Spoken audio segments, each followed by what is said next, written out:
नमस्ते दोस्तों, स्वागत है आपका हमारे चैनल एपिक एक्सप्लोरेशन में। आज हम दो विरोधाभासी बातों की चर्चा करेंगे जिसमें श्रद्धा, आस्था और विज्ञान जुड़ा हुआ है। आज का वीडियो आखिर तक देखें और आपकी राय हमें कमेंट्स में बताएं। केरल में स्थित है सबरीमाला मंदिर, जो लाखों हिंदुओं के लिए एक पवित्र तीर्थ स्थल है।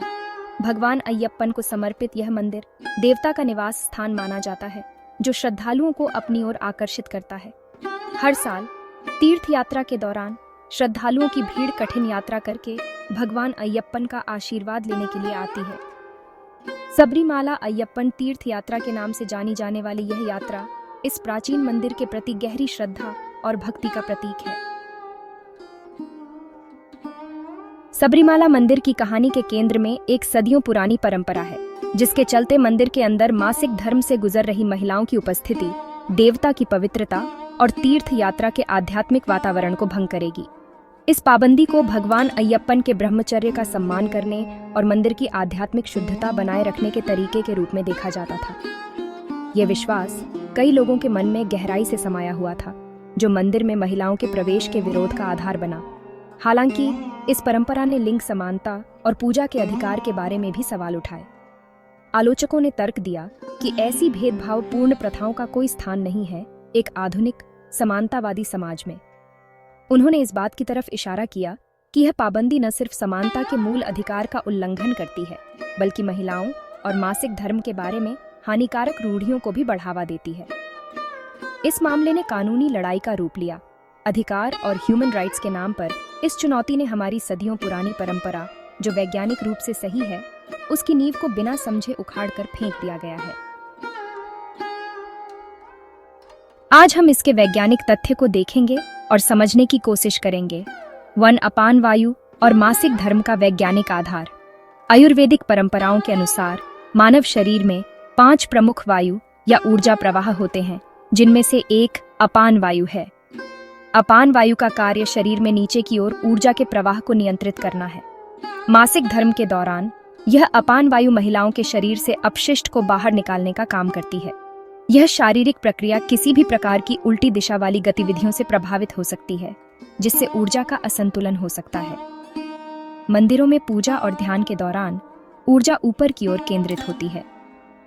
यदि अपान वायु का प्रवाह बाधित होता है, तो इससे मासिक धर्म के दौरान दर्द या असुविधा का अनुभव हो सकता है।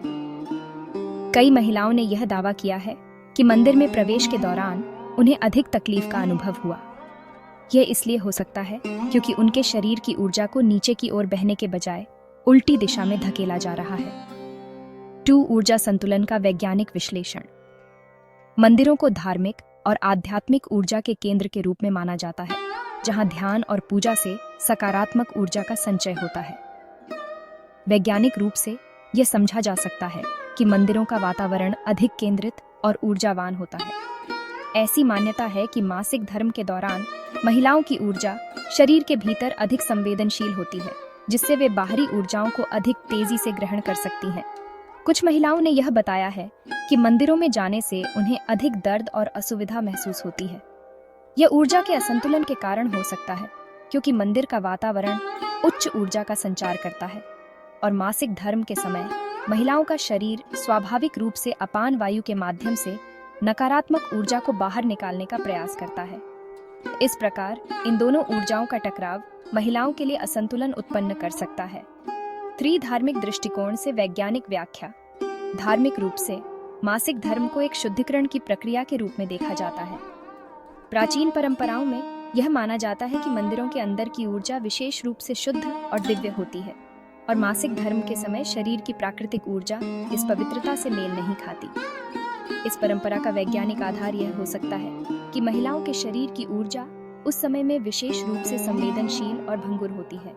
इस संवेदनशीलता के कारण वे मंदिरों की उच्च ऊर्जा को सही ढंग से ग्रहण करने में असमर्थ हो सकती हैं, जिससे शारीरिक और मानसिक असंतुलन उत्पन्न हो सकता है।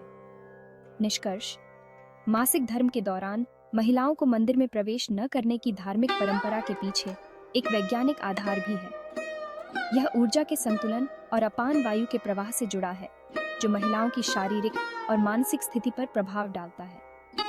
हालांकि इसे धार्मिक और वैज्ञानिक दृष्टिकोण से संतुलित ढंग से समझा जा सकता है। ये जानकारी अगर समझ आई हो तो इस वीडियो को लाइक और शेयर ज़रूर करें और हमारे चैनल एपिक एक्सप्लोरेशन को सब्सक्राइब करना ना भूलें। धन्यवाद।